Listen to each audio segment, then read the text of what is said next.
Okay, hi. Today we're going to start by talking about the relationship between the hypothalamus and the pituitary gland.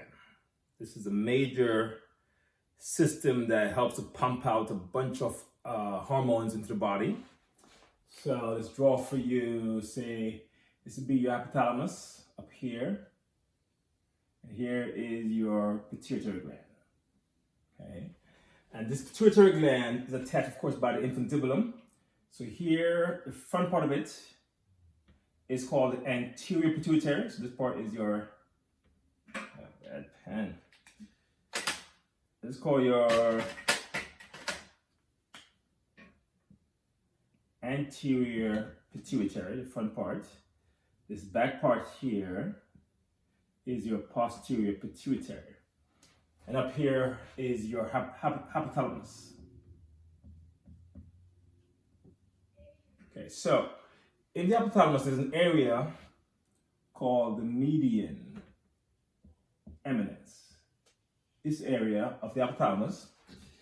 And that area makes hormones that travel to the anterior pituitary to determine what hormones this area makes. So let's see how it works. So you have a vascular connection system where you have what's called primary capillary plexus, a bunch of capillaries there that will pick up stuff and bring it down to what's called portal veins that will then deposit them into a secondary capillary plexus. All right, so this is the primary capillary plexus. This is the secondary capillary plexus there. These right here are called your portal veins.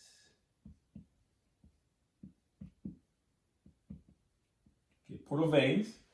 And so whenever the hypothalamus releases hormones from the median eminence, they travel here.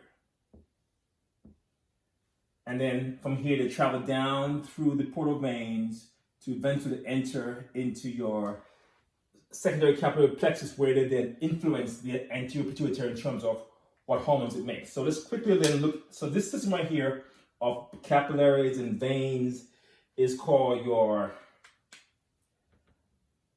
hypophyseal portal system that connects the hypothalamus to the anterior pituitary. So then what are the hormones made by the hypothalamus, and what hormones do they act upon in the AP? Let's look at that part next. So here we go with your hypothalamic hormones and the AP hormones that they influence. So we can begin with your thyroid releasing hormone, TRH. That causes the anterior pituitary to make a hormone called TSH, thyroid secreting hormone, and another hormone called prolactin. Okay. Then we get to another hormone called your corticotropin releasing hormone.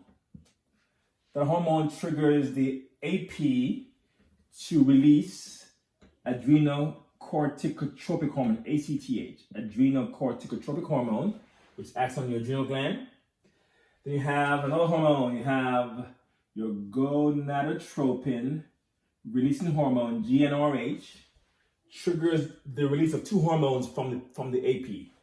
Triggers the release of follicle stimulating hormone, FSH, and luteinizing hormone, LH.